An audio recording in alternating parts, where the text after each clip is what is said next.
Hi, I am Cat Coffrin with Captivating Co., and I wanted to talk to you for just a few minutes today about how you can use a personal brand for corporate leaders.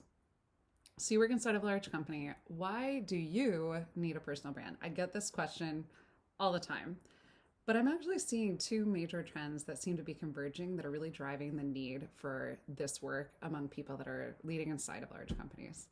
The first is that in the absence of having a clear sense of what your personal brand is as a leader, what's going to happen is you will default to using the brand of your company as your own. The problem with that is that you are not your company and your company is not you. So why would you use the same brand? And then the second thing that I'm seeing is that increasingly some of the very largest firms around the world are actually investing more into building the personal brands of their leaders. And this makes a lot of sense because having a strong personal brand is associated with things like greater self-awareness and also self-awareness in the way that we walk and talk and behave, but also an increase in confidence among those leaders to be who they are and the best version of that. And perhaps most importantly, it's directly associated with an increase in authentic leadership. So I have a lot of things to say about how you can actually build your personal brand, and that is for another day. But for now, I want to talk about once you put in the work to craft your brand, what do you do with it? And so here are three key ways that you as a leader inside of a company can put your brand to work for you. The first thing is that you can use your brand to help other people understand you. So I talk to a lot of leaders who maybe are taking on a new executive leadership role, being named partner inside of a law firm, or maybe new coming in from a different company.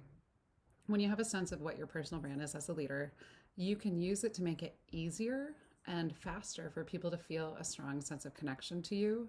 And that's going to help build some trust, real connection between you and the people on your team, and also contribute to building a high performing team environment because you are actually exhibiting for others what it looks like to not just be who you are or even know who you are, but actually use that information to say things like, I have a strong bias towards action.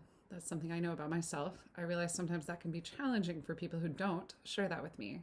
So it's okay to recognize that, name it, and even call me out if it feels like you're struggling with that.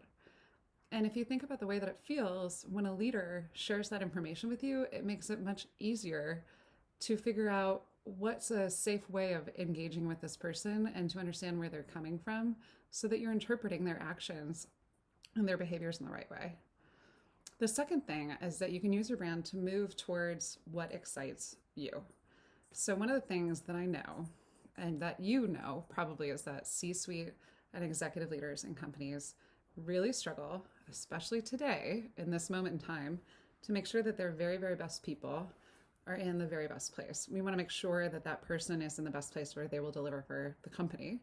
But also, it's kind of a two-way street, and we need to know from the person, where are they going to thrive and be happy, or maybe not, so that we try to avoid the issue of burnout.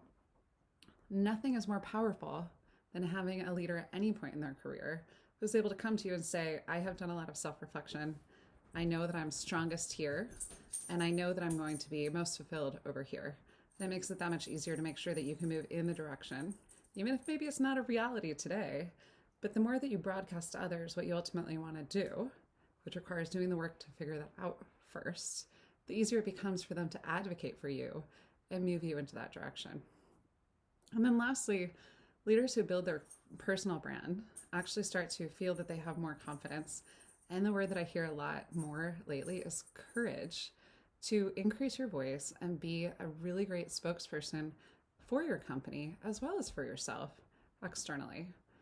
And we know that personal connection with company brands comes through humans and human voices and individuals. So one of the best things for a company to do is make sure that their strongest, most impressive leaders feel enabled to go out and be a representative of the company and the community. But you have to do it in a way that actually feels authentic to you. You can't just be a mouthpiece for a company conveying information that sounds like an automaton wrote it.